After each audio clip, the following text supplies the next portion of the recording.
Social science researcher रिमझिम सिन्हा की एक आवाज़ पर जो भारत की सारी ladies across the country reclaim the night के लिए जब 15 अगस्त की रात बाहर निकली तो याद आता है 1977 के इंग्लैंड के लीड्स के मार्च और प्रोटेस्ट की जो ऑर्गेनाइज किया गया था against sexual violence and blaming the victim mentality that suggested the women to stay indoors to avoid assault.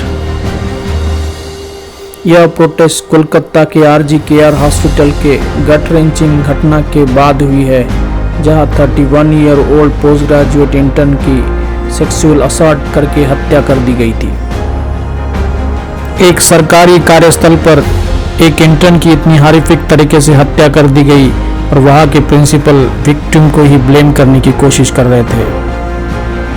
The main M of this reclaim the night is to assert women's right to safety and freedom in public places, particularly at night. 2012 के निर्भया के case के बाद जो कानून में बदलाव हुए उसके बाद भी आज देश में बहुत बदलाव हुआ ऐसा नहीं लगता है। फिर वो 2019 में वेटरनरी डॉक्टर की हैदराबाद में की गई हत्या हो या फिर 2020 का हाथरस का मामला हो, आज भारत में हर साल 4 लाख से ज़्यादा वुमेन वायलेंस की केस दर्ज की जाती है।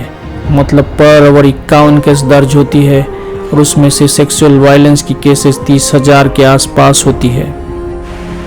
जितनी घटनाएं देश में वुमेन वायलेंस की होती है उनमें से कई की चार्ज शीटिंग भी नहीं होती है और जिन घटनाओं की रिपोर्ट होती है उनमें कन्विक्शन रेट 28 to 30% ही होता है। ये घटनाएं ये दिखाती है कि सिर्फ कानून में बदलाव से कुछ नहीं होगा और यही बात सुप्रीम कोर्ट ने 2012 के एक निर्भया केस में कही थी। ये घटनाएं मानवता पे कलंक है। इन घटनाओं को रोकने के लिए स्ट्रिक्चर पनिशमेंट के प्रोविजंस कानून में करने होंगे।